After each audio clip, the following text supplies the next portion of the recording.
It's from Scotland Yard. True stories from the files of the London police. Here is your narrator, Clive Brooks. How do you do? This is Clive Brooks. The secret of Scotland Yard that I'm going to tell you today is a closely guarded one. So I'd rather you didn't spread it around if you don't mind. It seems that towards the end of the last century, the Yard had on its payroll an inspector called Blaskowitz, whose devotion to his bank account exceeded his devotion to duty. Let's talk about a thing. Let me put to you a problem. How does a Paris waiter rise to the title of Count? The rank of a barrister at law and the possession of £30,000. All this was done by the man whose casebook history I'm going to tell you today. His name was Henri Perot, a waiter with ambition. Not the usual waiter's ambition, the setting up of his own cafe. As he served the customers, Henri's dreams soared far beyond the kitchens and the neat rows of tables. Nature had bestowed on him certain gifts. He was handsome, ingratiating, shrewd. He had a command of languages and, a wonderful way with women. He used these talents to the full, and he had luck on his side as well.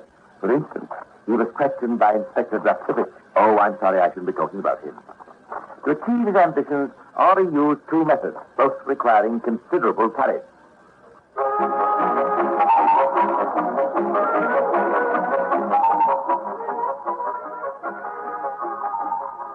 Our story opens in the summer of 1867 in that most glamorous of European capitals, Paris.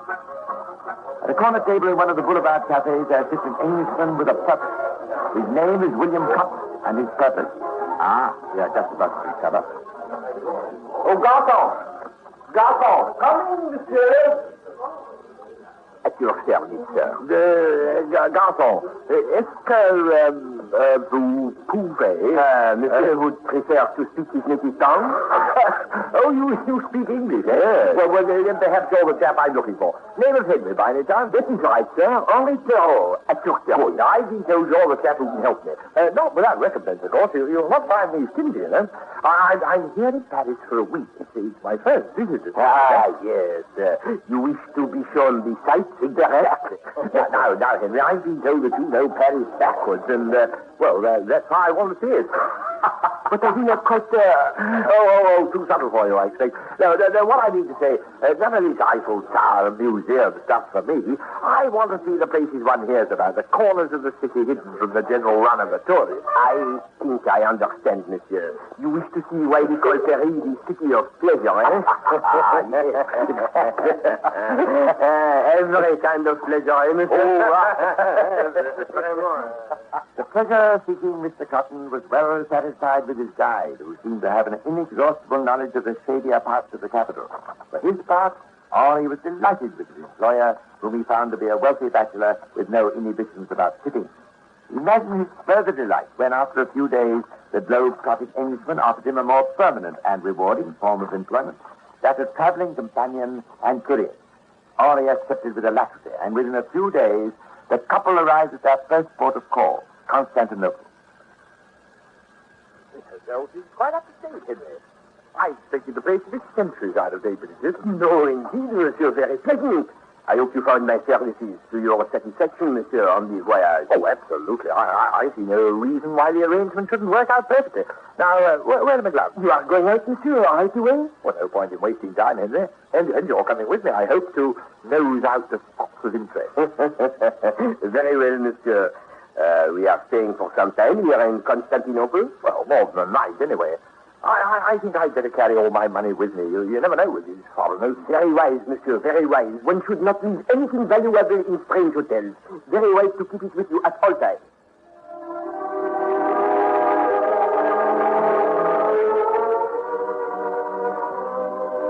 It was in Constantinople that the tour came to an abrupt end. Mr. William Cotton was never seen again in Constantinople or anywhere else. Henri Perot disappeared at the same time, but a certain Count Henri de Tourville, who turned up in Scarborough, England, later that year, bore a resemblance, quite a remarkable resemblance, to the late Mr. Cotton's traveling companion. True, Henri the Count was impeccably dressed. He carried himself with an air, and he was wealthy, as Henri the waiter had never been, until Mr. Cotton disappeared. The high society of Scarborough, that most fashionable 19th century resort, was soon agog over the Count's lavish ways. My dear, I'm completely enchanted with this delightful ball. Why, it's as if it deceived me. So sweet of you to say so, Eileen. I must say it's turning out to be most successful. Every trifling reason must be here tonight. And the beautiful ball as well. By the way, have you got that charming conservatory yet? My dear, I've been longing for an introduction all evening. The things I've heard of him, they say he has a house in every country of Europe, all the important ones anyway. I was so pleased he managed to come tonight and stay for us. Naturally, half the mothers in Scarborough are praying for him to look in the direction of their daughter. Oh, look! He's coming this way. Oh, doesn't he look magnificent? Oh, do be a darling and introduce. But of course. Tom! I must say, he's a fine figure of a man. Oh, divine. Such a hair. Oh, and that beard. At your service, madame. Oh, Eileen, may I introduce? Monsieur le Comte de Turvey. Oh, how do you do? Great honor, your place. I've been anxious to meet you, Count. I'm hoping you'll be able to attend a little soiree I'm giving on Tuesday. Tuesday? Ah, your grace, I am so sorry. I have already accepted an invitation for that day. Oh, what a pity. Oh, but I know you're in great demand.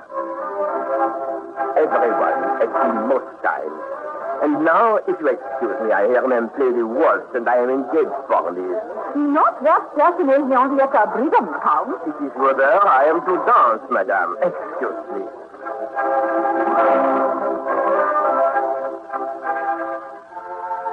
Using every trick known to him, as a waiter, a man, and a Frenchman at that, Henri was now bent on the conquest of Miss Henrietta Brigham, a young lady who was due to inherit 30,000 pounds on the death of her widowed mother. And that was when pounds were pounds. Whether or not the Count was influenced by that fact, he certainly made a dashing wooer and a successful one. My darling little wife, you have made me so happy. Oh, wasn't it a wonderful wedding, Henry? Wasn't it grand? Everyone was most kind. And now, honey, Perot. About that, Henrietta, a little difficulty has arisen in the matter of transferring my money. I was wondering, do you think your mother might be willing to make me a loan? But I'm sure she'd be delighted to, my love. Good. I'll ask her right away. Just a little trouble, you understand, over the transfer. The truth, of course, was that the Count, having used up all William Cotton's money in making a big splash at Scarborough, was now flat broke. Still, Mamma Brigham was only too pleased to make her son-in-law a loan. Once. But when Henri, having spent the whole sum on the honeymoon, returned with a request for more, he soon became aware of the trickiness of his position. His wife had no means of her own, and all requests had to be made to Mrs. Brigham, who not only feigned deafness on such occasions, but after a few months, horror of horrors, began hinting that repayment of the first loan would be welcome. Drastic action was obviously necessary, and in taking it, Henri the waiter was to show that no one is more ruthless than a man trying to maintain a standard of living to which he is not accustomed. Where are you off to, Henry, dear? It is today I pay your mother a visit, my darling, and pay her back the money. There are two things, eh? What money? Oh, did she lend us for the honeymoon? Yes. I had a letter yesterday asking me to loan. Yes, you? Why, that's unlike Mamma. I must go now, Henrietta. Give her, my love, Henry. Tell her I'll be calling on her tomorrow, and I'll be bringing baby to see her. Yes, my dear, I will tell her.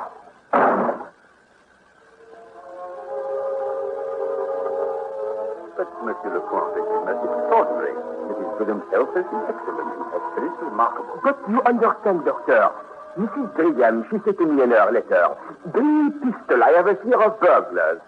Well, I bring a gun with me, this gun that you see in her hand.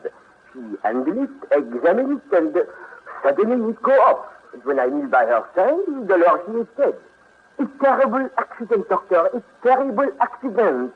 My poor wife, she is just at the baby, you know. She will be so shocked to hear of this so terrible accident. Not only terrible, but furious, seeing that the bullet wound was in the back of Mrs. Brigham's head. But then we have a nobleman's word for it, and the doctor had the nobleman's check for it. So the certificate was signed without delay. But after the purely formal request, Scotland Yard, interested by several suspicious letters from relatives of Mrs. Brigham, sent one Inspector Draskovich to make some inquiries. Well, these doubts have been raised, Count. I've been sent, as it were, to Well, I can't say I like crying, sir, especially with a gentleman like you. Tell me, Inspector, Draskovich is surely not an Englishman. Well, now you come to mention it, sir, it isn't. I've got Russian blood in me, as a matter of fact. Interesting. My mother, she was Russian. Is it parted, sir? Yes, Inspector, just like Mrs. Regan. I'm very sorry to hear it, Count. Very sorry. Inspector Draskovich, I am certain your commissioner of police does not pay you sufficient money in your job. I would like to help you if possible. Please keep your voice down, Count. Oh, so sorry. I think we can come to an arrangement, you and I. So I shall be saved having to answer questions about my mother-in-law. And you, Inspector, will be spared having to ask them. Now then, where is my sister? After a suitable interval, Inspector Draskovich reported to headquarters that there was no case, and the commissioner of police dropped the matter. Oh, by the way, Draskovich wasn't long in the force. But I still prefer you not to talk about it. Back in Scarborough, however, Henri was still trying to get his mother-in-law's 30,000. His countess had inherited it all right, but was showing no desire to share it with him. Many a time Henri pressed her to put some of the money at least into his account, only to be given an occasional £5 note for pocket money. Remembering Mr. William Cotton and Mrs. Brigham, we need not be surprised that Henrietta, Countess de Turville, soon became seriously ill and died, attended by the same doctor as had written the convenient death certificate for her mother. But the Count, who was bearing his grief with commendable fortitude, was destined to receive a far greater shock than the death of his wife. My sincere services, Count. Thank you. You are my wife's lawyer. I had that privilege.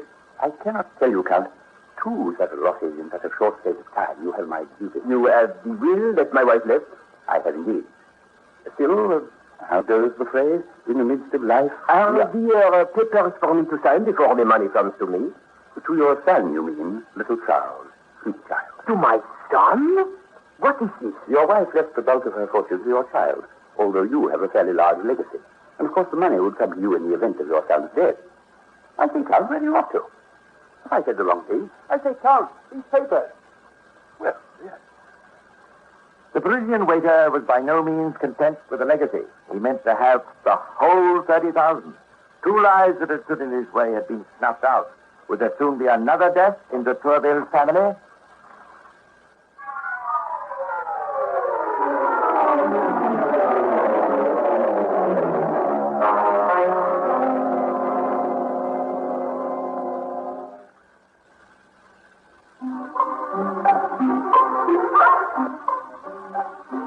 Henri, Count de Tourville, refused to be downhearted.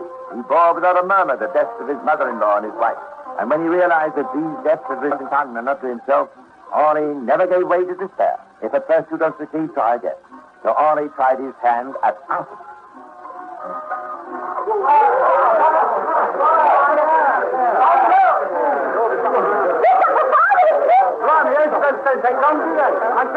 I say, excuse me, it's the Count de Tourville, isn't it? I am the Count, yes. Well, I'm from the Daily Chronicle. This was your house, isn't it? Wasn't it, Count? That is right. It's terrible tragedy. Well, you seem very calm about it, Count. Is it insured? Heavily insured, yes. Ah. Well, was there anyone inside when it caught fire? Myself and my small son, Charles. Unfortunately, there is no way out for him. What? You mean he's trapped in there? But he's a father, no? There is no need. They cannot get him out. He is locked in. But have they tried, sir? Has everything possible been done? Oh, look, there's a body over there. I'll see if he can... There is nothing he can do. Don't give up hope, dearie. Those men can do wonders. Perhaps. But he cannot save my son. The body's going to stop his dead. Interfering fool. There, I told you he wouldn't give up without trying. He's going up the back way. Blimey, what's that? They're putting the ladder over the side window. They can't get my son out. They can't, I tell you. He's locked in his room. There is no way out for him. Don't take on so, dearie. Don't save him if they can. Oh, mon Dieu, qu'est-ce qu'on peut faire? No! He's there! He's the side window! He's coming down the ladder! I can't see him! He's got the key! Just, he's got the key in his arm. He's saved it.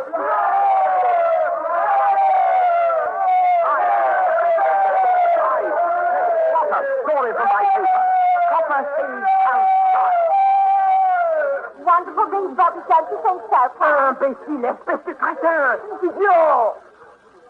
It was vexing to the Count. All that trouble over laying the fire completely wasted by an interfering policeman.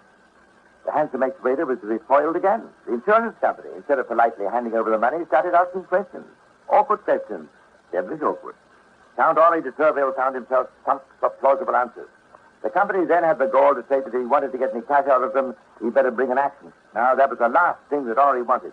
So he found a willing relative to adopt his son, and he left Scarborough, dropping his title as he went, and made his way to London. London, August the 5th, 1871.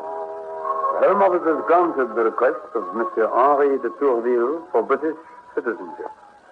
Monsieur de Tourville wishes it to be known that he is anglicizing his name to Henri de Tourville. London, Chit-Chat, June 8, 1872. Among those answering the call to the bar in the Middle Temple today was that well-known figure in London society, Henri de Tourville. Mr. de Tourville explained to our representative that he had no intention of practicing. It is merely, he recorded, that I think it good to have barrister at law after my name. Incidentally, it is whispered that Mr. de Tourville is thinking of giving his name to another. We hope to be the first to announce the engagement. But the whispers were unfounded. While he could afford to remain a bachelor, Henri de Tourville merely flirted with the many women who found him so attractive. But by 1875, his bank account was looking rather seedy, and Henri realized it was time to stop trifling and get down to business. So a Mrs. Madeline Miller, a childless widow, age 45, income £7,000 a year, was asked, to her delight, to become Mrs. de Tourville.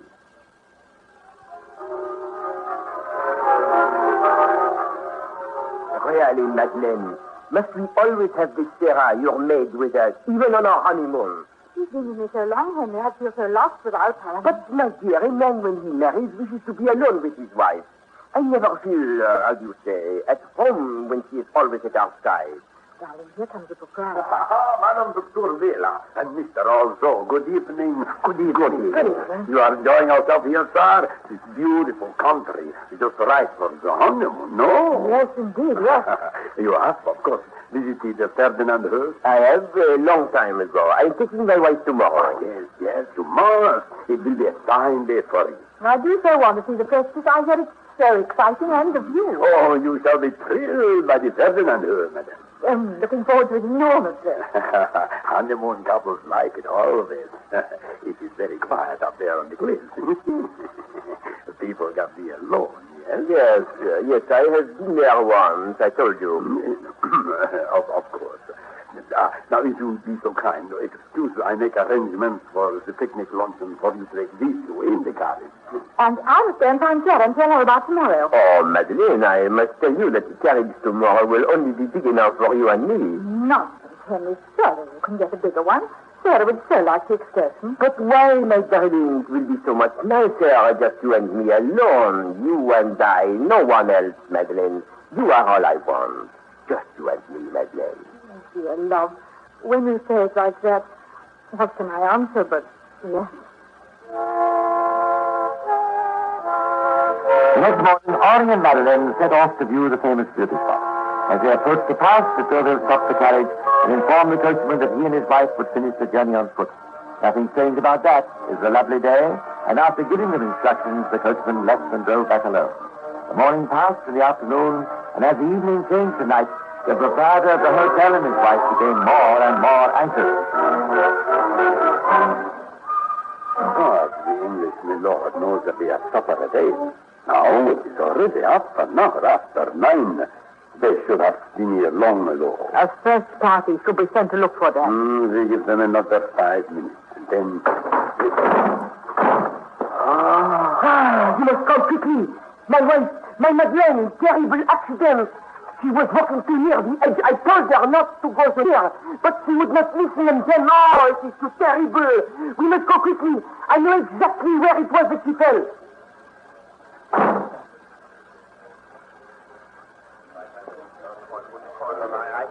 Alors, I tell you, I am certain it was here. Oh, well, do not be anxious, sir. Oh, he is down there. The men will find her. Here they come now. Excuse me.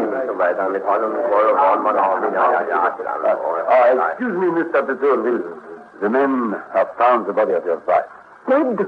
Yes, dead. I want you to fetch up the corpse and bring it back to the hotel. Yes, no, of course. What cannot be? Who is this man? This is Sergeant Magnus Fritz, sir, of the local police. The body must stay where she is. But why is that? Why must it stay there? Nonsense! One of my men will watch it and stay there until the affair has been investigated. Herr Petoville, the corpse of your wife certainly not without assistance to this place came when we found it. And there are other signs. I must report this affair to my superiors. An inquiry there must be.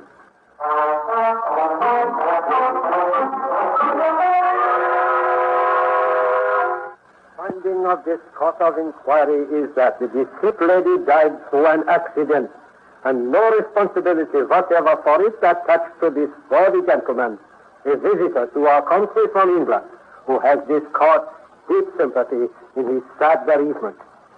I instruct that he leaves this court a free man, that his passport be returned to him without delay. So, for the third time, Henri went to collect the dividends from death. Back in London, the executor of Madeline's will, having heard his sad tale, paid without hesitation to Turville the sum of nearly £40,000. Henri's biggest jackpot yet. This most successful trickster settled down once more to his life of ease. But one evening, several months after his return to England, he was interrupted as he was dressing for dinner. And it is really most inconvenient for me to receive a visitor at this time, my dear sir. I am sorry to be inhospitable, but... I'm afraid you'll have to receive me, Mr. de Tourville. I'm Inspector Clark, and I've come from Scotland Yard. I want you to come with me now to Bow Street. Bow Street? Scotland Yard? Inspector? What is this? Some matter of police? I am sorry, I am just going out to dinner. You never have to wait, sir. Some few days, perhaps. I hold a warrant for your arrest. The charge is that you murdered your wife in the Austrian Tyrol on the 16th of July, 1876. But this is imbecilic nonsense. In any case, I was abandoned. Abandoned, sir? Liberated. Delivered, surrender, as you say. Set free. Free from all responsibility. That was in Austria, Mr. de Tourville. Mr. Bow Street magistrate wants to see you now. You'll be charged formally, and counsel will be appointed for your defense.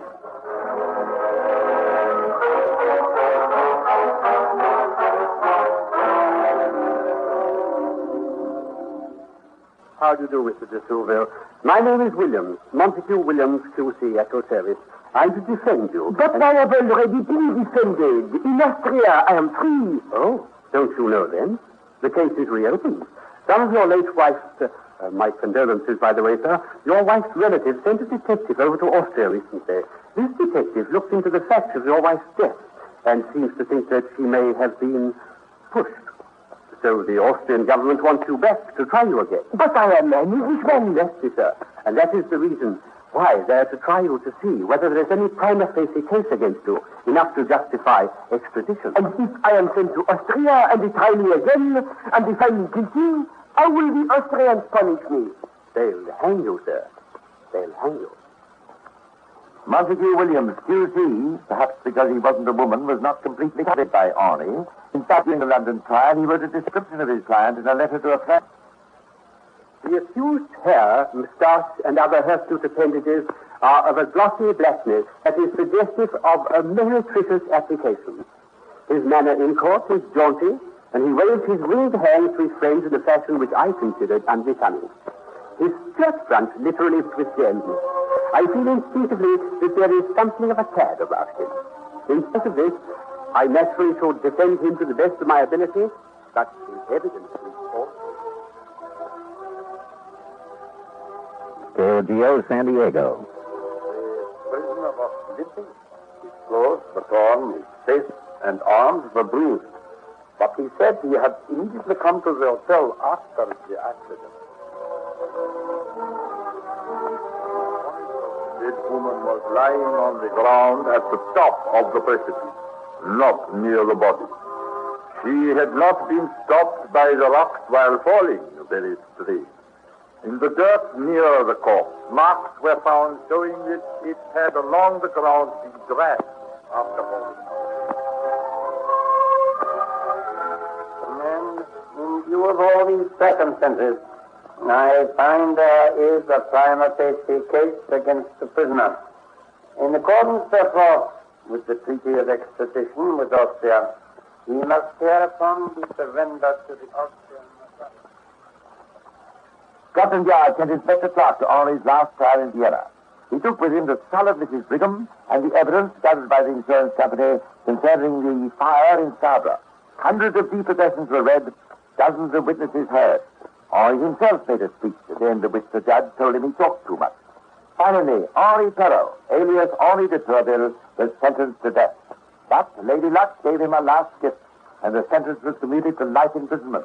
Plenty of time for Henri to reflect that although serving drinks in a Paris cafe has some drawbacks, serving sentences at the Vienna prison has no advantages.